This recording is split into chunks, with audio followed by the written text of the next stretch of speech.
যুক্তরাষ্ট্রে Donald Trump দ্বিতীয় মেয়াদে প্রেসিডেন্ট হয়ে ফিরে এসেছেন নবরূপে। আর সেই রূপের সবচেয়ে বড় প্রতিফলন তার প্রস্তাবিত কেন্দ্রীয় বাজেট। এই বাজেট কেবল একটি অর্থনৈতিক পরিকল্পনা নয়, এটা এক শক্তিশালী বার্তা।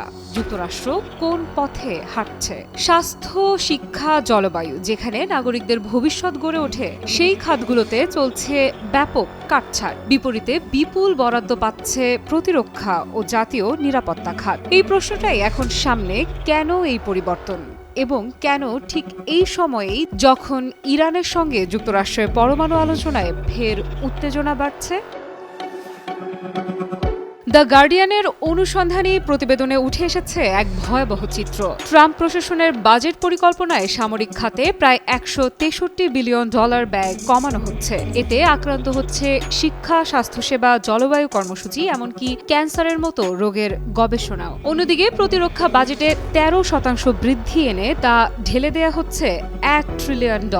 সীমান্ত নিরাপত্তা ও অভিবাসন নিয়ন্ত্রণের বাজেট বাড়ছে 65%। এ যেন একটা নতুন যুদ্ধযন্ত্র তৈরির আয়োজন। ট্রাম্প বলছেন এই বাজেট অপচয় কমানোর পরিকল্পনা, আমেরিকানদের আগে রাখার চেষ্টা।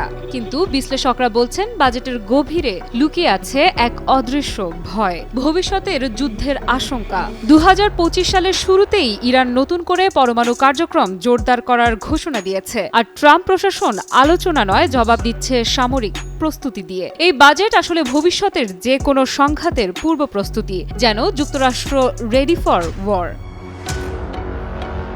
তবে প্রশ্ন উঠছে, এই প্রস্তুতির মূল্য কে দিচ্ছে? উত্তরটা সহজ, সাধারণ আমেরিকান জনগণ। যেখানে স্বাস্থ্যসেবার জন্য বরাদ্দ মাত্র $50 কোটি, সেখানে হাজার হাজার কোটি ডলার ঢালা হচ্ছে যুদ্ধ প্রস্তুতিতে। স্বাস্থ্যকর অল টাইম হানিকম, সব সময় অল টাইম হেলদি লাইফ। এর মানে হলো শিক্ষার মান কমবে, গবেষণা থেমে যাবে, পরিবেশ ধ্বংসের মুখে পড়বে, আর আমেরিকানদের কাঁধে চাপবে করের বোঝা। বিশ্লেষকরা বলছেন এই বাজেট আসলে ট্রাম্পের দীর্ঘমেয়াদী ভূ রাজনৈতিক পরিকল্পনার অংশ। বিশ্ব রাজনীতিতে যুক্তরাষ্ট্রের আধিপত্য ধরে রাখতে চাইলে সামরিক শক্তি শেষ ভরসা। ইরান, রাশিয়া, চীন ঘিরে তৈরি হচ্ছে এক নতুন প্রতিযোগিতার মঞ্চ, আর এই বাজেট সেই প্রতিযোগিতারই অর্থনৈতিক ভিত্তি। তাই এই বাজেট কেবল একটি হিসাব নয়, এটি আমেরিকার নৈতিক অবস্থান নির্ধারণ করছে। যেখানে সমাজ নয়, রাষ্ট্রই প্রধান, মানুষ নয়, অস্ত্রই মুখ্য, উন্নয়ন নয়, প্রাধান্য পাচ্ছে আধিপত্য। এই বাজেট আমেরিকার ভবিষ্যৎ নির্ধারণ করতে যাচ্ছে। দেশটি কি দাঁড়াবে মানবিক মূল্যবোধের ওপর, নাকি পরিণত হবে এক যন্ত্র সাম্রাজ্যে?